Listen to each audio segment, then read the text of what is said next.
Je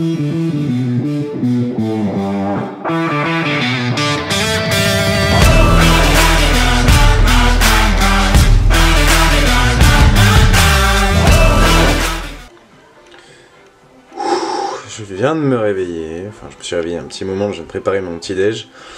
Et c'est le jour J, le jour du défi MFT où il faut brûler 1000 calories le plus rapidement possible. Il se trouve que je le fais en dernier et je sais le résultat des autres. Ce qui me met un peu plus la pression parce que je sais qu'il y a eu des bons temps et du coup je vais essayer de battre ces temps. Donc là c'est parti pour le petit déj. J'ai fait en sorte d'être plus lourd, tout simplement, parce que la dépense calorique est relative au poids que l'on fait au moment de l'activité. Donc hier j'ai bien mangé, je dois avoir une bonne rétention d'eau, et ce matin j'en profite pour faire un repas assez volumineux, avec peu de lipides, parce que faut que quand même je digère tout ça, et que j'aille carburer sur le vélo. Donc le repas est à base de brioche, avec de la confiture, et derrière on a du fromage blanc, de la protéine en poudre, ici c'est la protéine de bœuf de bulk, avec des fraises 100 grammes, un kiwi et de la banane, et puis pour le fromage blanc c'est 300 grammes. Donc voilà, un repas assez léger. J'ai bu un jus d'orange aussi juste avant, léger en tout cas pour moi, pour que je puisse tenir justement ce défi. On est parti pour le défi, avec la tenue, les gros quads évidemment. Et puis par contre pas les chaussures adaptées, ce qui va pas être drôle du tout pour le défi, parce que normalement, je vais vous montrer l'engin, mais sur le vélo sur lequel je vais monter, normalement il y a des cale-pieds, il y a des pieds à caler, et sauf que mes chaussures ne sont pas du tout adaptées à ça. Ce qui peut faire une dépense supplémentaire d'à peu près 5% en réalité. Je vais peut-être pas la compter, on verra, mais ça va pas être drôle parce que mes pieds vont vraiment souffrir. Je vous montre à peu près le bike sur lequel je monte. Fourni par papa, et puis les cale-pieds, donc les fameux, sur lesquels évidemment ça va, voilà quoi. Pour vous faire un peu comprendre le truc, voilà, j'ai pas les bonnes chaussures pour aller monter là-dessus, je pense que ça va être assez comique. Et puis monsieur est arrivé, alors on part. Oui c'est bon, la météo est bonne, on a de la chance. Ouais. Ça va le faire normalement.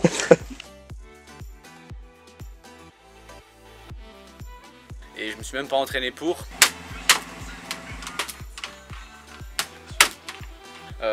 Il y a les morceaux de carrosserie qui sont restés pétés ici. Donc je me suis dit, je suis dans la campagne comme vous le voyez derrière moi. Et c'est parti pour 1h10 de corde à sauter.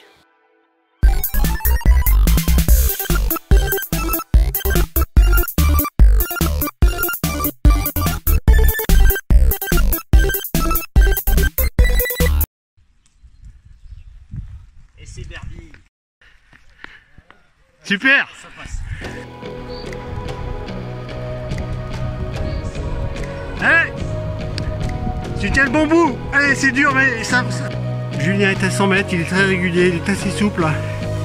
Et il arrive quand même difficilement parce que c'est pas son sport, il n'a pas de chaussures automatiques. Donc c'est quand même très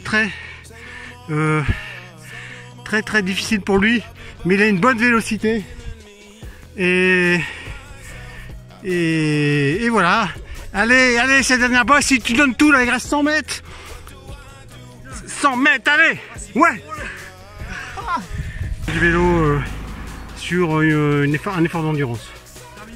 Ouais, génial. Allez, va jusqu'en haut, Bon, c'est terminé, je viens de rentrer. Et c'était...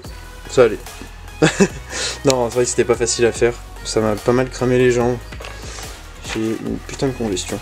Sur le coup, j'expliquerai le parcours et comment ça s'est passé. Pour l'instant, je peux pas trop donner les stats, je sais pas encore vraiment, faut que je regarde les chronos, combien les compteurs, ce que ça a donné exactement.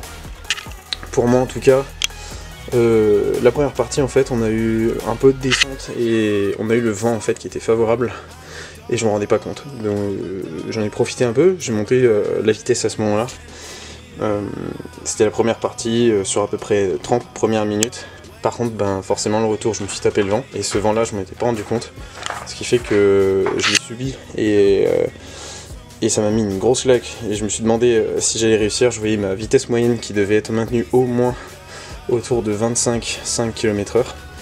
Et en première partie j'étais monté, ma moyenne elle était à 33,8, donc ce qui était largement au-dessus. Et après bah, je suis descendu petit à petit, je voyais ma moyenne qui descendait au fur et à mesure du retour avec le vent et plus de côtes à assumer. Et au final ma moyenne est toute juste. Je sais pas exactement où j'en suis, je pense que je suis à 15-25,2, mais il y a aussi de la dépense qui est liée aux montées. Il y a de la dépense qui est liée à ça, et ça au final c'était très dur. J'en ai parlé en début de vidéo, je savais que ça allait pas être facile, mais là, à la fin, il y avait deux choses qui brûlaient. C'était mes cuisses, qui étaient mes quadriceps qui brûlaient de fou, et mes pieds. Parce que j'avais énormément de mal à tenir sur les cales. Je faisais pas mal d'efforts sur tous les muscles qui sont là-bas. Je suis pas certain d'avoir trop de conséquences derrière. Au début ça brûlait pas mal, etc. Après on a fait 2-3 km pour terminer, tranquillement. Et puis là j'ai pas la sensation d'être complètement cramé, donc on verra. J'en reparlerai, de toute façon je pense que je ferai un autre plan où je vous montrerai les résultats et ce qu'il en est de cette sortie. Next. Bon, on est sur Strava, je sais pas si vous connaissez l'application, même s'il y a des cyclistes qui regardent. Mais en gros, apparemment j'ai fait un PR, c'est marrant parce que chez nous on a aussi le système de PR de record. Et là donc du coup le record c'est quoi? J'ai fait un segment à une bonne vitesse. Oui, en fait on a fait 10 km sur un contre-la-montre des pros qui a eu lieu en 2017. Et il a battu mon PR de 3 minutes sur la partie plutôt globalement descendante. Mais c'est quand même exceptionnel. Il y a des moments, je prenais les photos, je tournais les vidéos et je mettais un temps dingue, il roulait à 45-50 km/h, c'était de la folie. Ah, il fallait carburer. Et toutes les peines du monde des fois à rentrer dans sa roue pour après le redoubler et refaire une vidéo, c'était aussi sportif pour moi. Nice. Salut.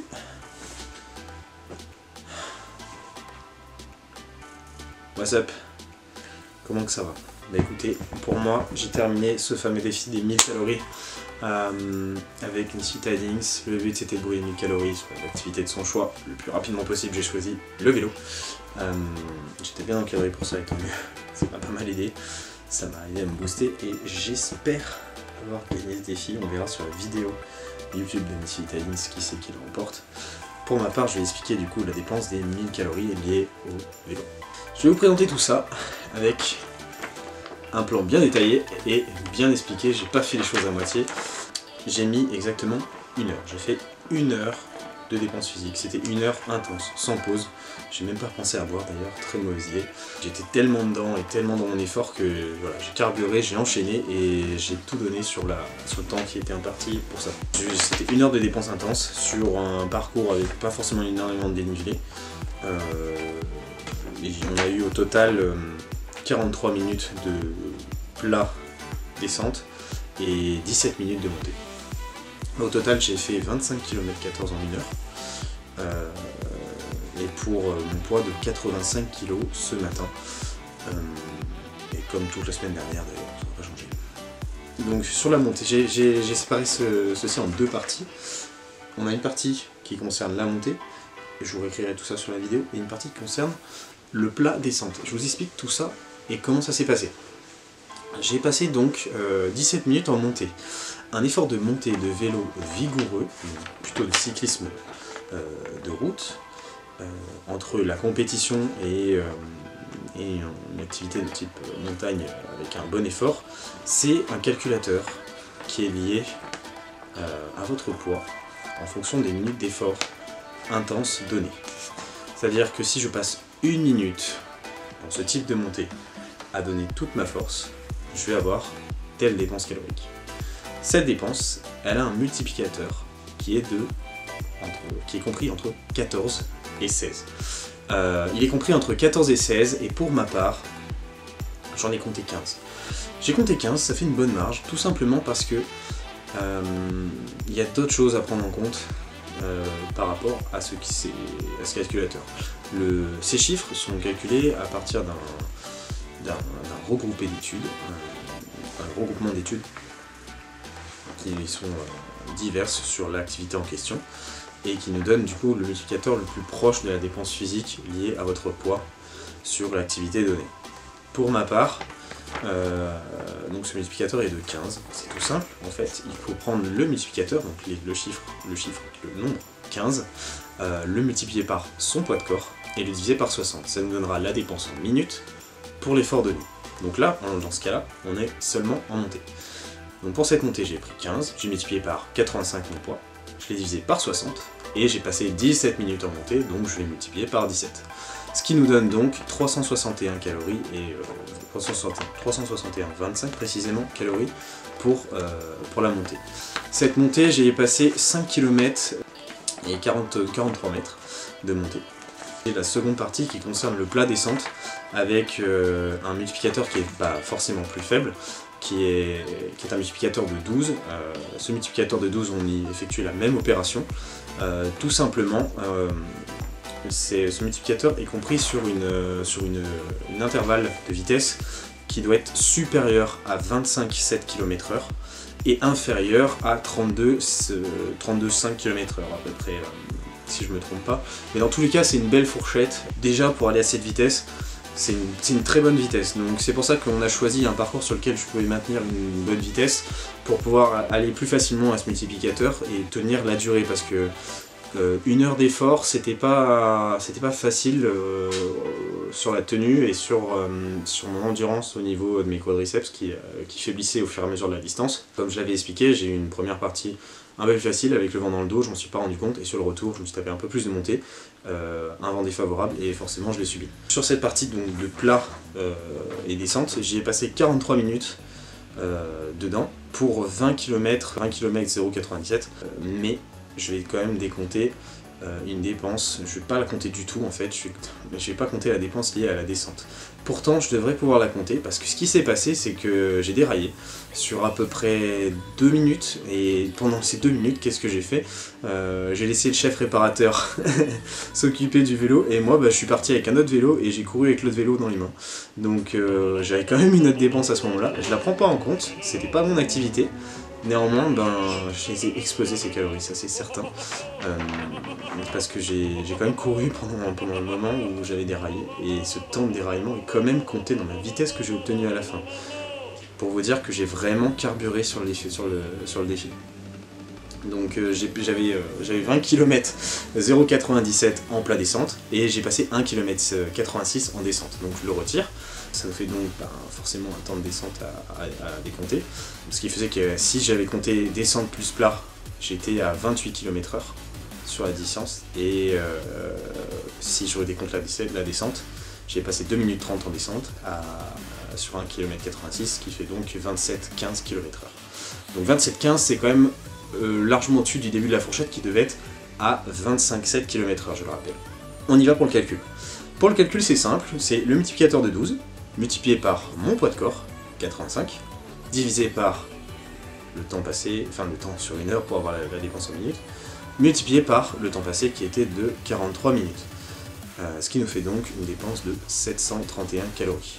Si j'additionne les deux, donc la dépense précédente de montée plus la dépense liée au plat descente, je suis donc à 1092 calories, 1092,25 calories précisément, sur le défi. Donc défi largement passé en 1 heure,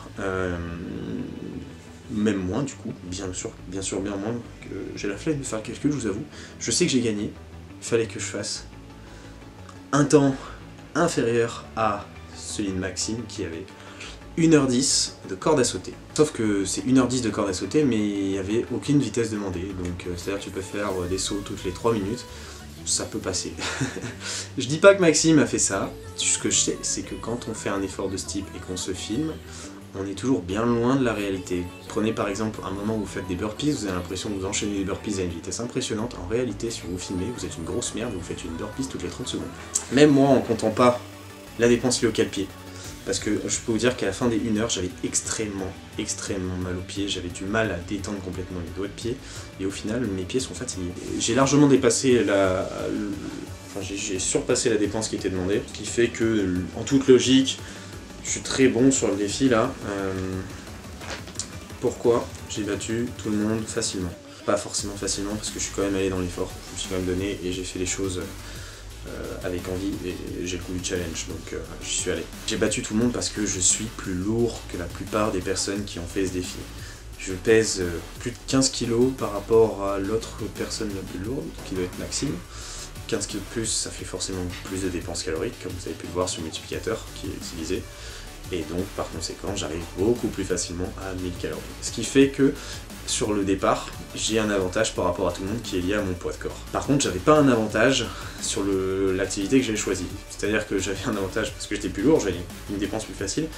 Mais même si je connais le vélo, mon corps n'est pas prêt à subir cet effort. Donc la distance n'était pas forcément facile à tenir. Ce qui fait que l'avantage, je le perds un petit peu. Et je me suis cramé, j'ai tout donné. Je veux dire qu'à la fin, je hurlais. À la fin du challenge, c'est simple, j'étais dans une côte.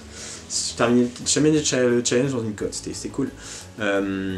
Et je voyais ma distance et mes kilomètres qui descendaient. Et sur le vélo, je voyais que j'étais à 25, je savais que je devais faire ça en 1 heure. Et forcément, j'étais à 25 km. Donc ça veut dire que j'étais à 25 km. Et je voyais mes kilomètres-heure qui descendaient, ma moyenne qui descendait. Et j'étais à 25,5. Et là, je me disais, putain, je vais jamais y arriver. Je suis en dessous de la fourchette de calcul de 12. Je vais pas réussir à faire les 1000 dans le temps qui m'est demandé pour battre les autres. Et du coup, j'ai tout donné à ce moment-là. Et au final, je vois que j'ai quand même une moyenne de 27 km/h, ce qui est largement correct. Mais à la fin, ça brûlait. C'était hard. Donc, c'est fait. Et on va essayer de combiner tout ça, tout vérifier avec l'équipe. On verra qui gagne, mais je suis pas trop mal. Au moins c'est fait et j'espère mettre un sale gage pour ceux qui vont passer le prochain défi parce que j'avais pas montré ça, mais j'avais quand même fait un Murph le mois dernier. Et ouais, j'ai fait un Murph. En plus du défi 300 reps, je l'ai subi. Et le prochain, c'est pas moi qui vais le subir. J'espère. On verra ça. Surprise. La suite, bientôt. Allez, salut.